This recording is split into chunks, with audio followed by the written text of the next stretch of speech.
So my 5-year plan is to travel as much as I can, and I want to work towards that promotion, so I'm really excited about it. I think I'm going to get it. Oh, that sounds lovely. But I think you should also start thinking about building a family now. You're nearing 30 after all. Strange how time only runs out for women.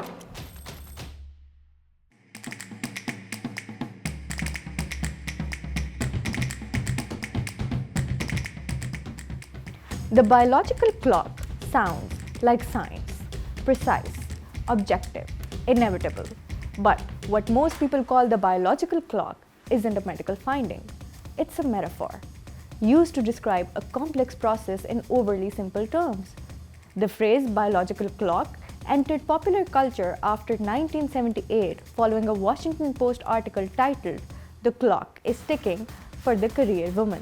Its use spikes in media and books in the late 1970s and early 1980s. That timing matters.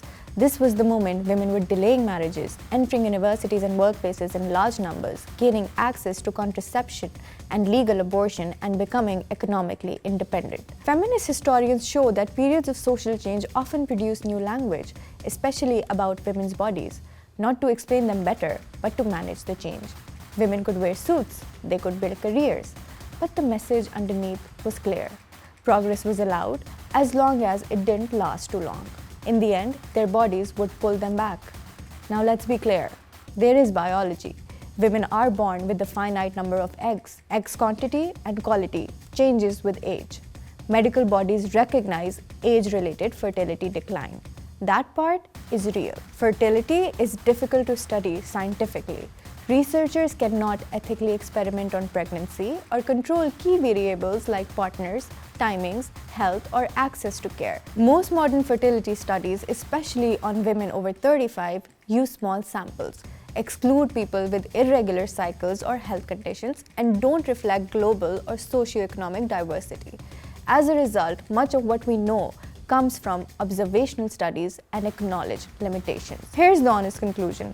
Fertility generally declines gradually through the 30s, more steeply after 40, but there is no universal deadline, no single timeline, and no body that behaves exactly like the average. And increasingly, women are rejecting the panic. Across the world, the age of first-time motherhood is rising. More women are having children later or choosing not to at all, not because biology disappeared, but because fear stopped deciding for them.